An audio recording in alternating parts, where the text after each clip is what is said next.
Kilometre 1700ක් විතර දිග දුම්රිය මාර්ග තියෙන රටක් අපි. රට භාණ්ඩ ප්‍රවාහයට යොදාගන්නේ මේකෙන් රටේ භාණ්ඩ වලින් 2-3ක් තමයි කෝච්චියෙන් කරන්නේ. ඒ නිසා විශේෂයෙන්ම අපි දැක්ක දේ තමයි එක විසින් අපිට කෝච්චි වලින් හරි ප්‍රයෝජනයක් ගන්නේ නැහැ. දෙක ගොඩාක් ලොරි රථ පාරට එනවා. ඒකෙන් ට්‍රැෆික් වැඩි වෙනවා, පරිසර දූෂණය වැඩි වෙනවා. ඔක්කොටම වඩා අපි අවුරුදු 25 30ක් තිස්සේම අහන දෙයක් තමයි එළවලු පළතුරු ප්‍රවාහනයේදී 35ක් 40ක් විතර ප්‍රවාහනයේදී නැස් වෙනවා. ඉතින් ඒ නිසා අපි දැක්ක දේ තමයි අපේ රටේ මේ භාණ්ඩ ප්‍රවාහනයයි භාණ්ඩ ගබඩාකරණයයි සම්බන්ධ විශාල ගැටලුවක් තියෙනවා. අන්නේ ගැටලුවට තම උත්තරය ලෙස නෙමෙයි එක උත්තරයක් ලෙස තමයි අපි යෝජනා කළේ වේයන්ගොඩ.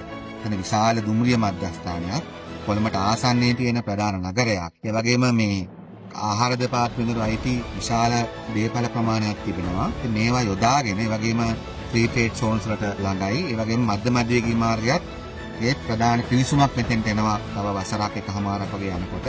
ඒ නිසා මේ සියල්ල සලකුණු කළා අරගෙන අපි කල්පනා කරා ගබඩා සහ පැකේජිං පැත්තත් සහිත යම්කිසි මධ්‍යස්ථානයක් පිහිටවන්න කියලා.